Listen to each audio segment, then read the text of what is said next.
নাপায় ক'ব তেনেকৈ বিৰোধী শূন্য নহয়। বিশেষকৈ এটা কথা মই স্বীকাৰ কৰিবলৈ কুণ্ঠাবোধ নকৰোঁ যে বিৰোধী সদায় থাকিব ইয়াত, বিশেষকৈ কংগ্ৰেছ সদায় থাকিব, কাৰণ 24-25খন আসনত মিয়া অধ্যুষিত। তেওঁলোকৰ লগত আমি প্ৰতিযোগিতাৰ পৰা শত যোজনাত তেওঁলোক বহু আগুৱাই গৈছে মিয়া এলেকাত। তাতে আপুনি অখিল গগৈ, গৌৰৱ গগৈ, কালি লুৰিণ গগৈ তেওঁলোকক পাব।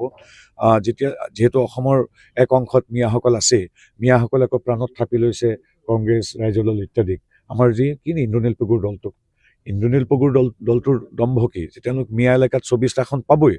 তেওঁলোকৰ আৰম্ভ হ'ব সেই 24টা আসনেৰে, আৰু আমাৰ আসন আৰম্ভ হ'ব মাজুলীৰ দৰে খিলঞ্জীয়া ভূমিপুত্ৰৰ এখন আসনেৰে। তেওঁলোকৰ আৰম্ভ হ'ব কিহেৰে? 24খন মিয়া আসনেৰে। আমাৰ আৰম্ভ হ'ব এই আমাৰ মাজুলীৰ দৰে পীঠস্থানেৰে। গতিকে তেওঁলোকৰ ডিফাৰেঞ্চ আছে। কেতিয়াও বিৰোধী শূন্য নহয়। মিয়া যেতিয়ালৈকে থাকিব, কংগ্ৰেছ, ইন্দ্ৰনীল পেগু, গৌৰৱ গগৈ, অখিল লুৰিণজ্যোতি গগৈ সদায় উজ্জ্বল হৈ থাকিব সেই নিৰ্দিষ্ট এলেকাবিলাকত। এনেকুৱা মই কৈছোঁ, তেওঁলোক ক'লে যে কিয় আহে, মিয়া এলেকাত কিমান মিটিং কৰিছে, সেইবিলাক পাতি থকাতকৈ আমি মাজুলী কালচাৰেল ইউনিভাৰ্চিটিৰ কথা পাতিম।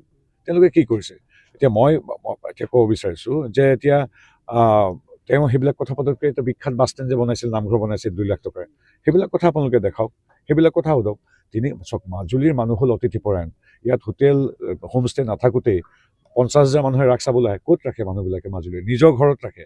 মাজুলী অতিথিপৰায়ণ। তিনি গগৈক ভোট নিদিব পাৰে, কিন্তু ধুনীয়াকৈ ভাত এসাঁজ খুৱাই মৰমেৰে আশীৰ্বাদ দি আমাৰ ভকত বৈষ্ণৱে পঠিয়াব। মাজুলীৰতো সেই বিশেষত্ব। কিন্তু এইটো ঠিক, ভাত সাঁজ এঠা দৈৰ জলপান দি ধুনীয়াকৈ পঠিয়াব, কিন্তু ভোট দিব হিমন্ত বিশ্বৰ প্ৰতিনিধি ভুৱন গামক।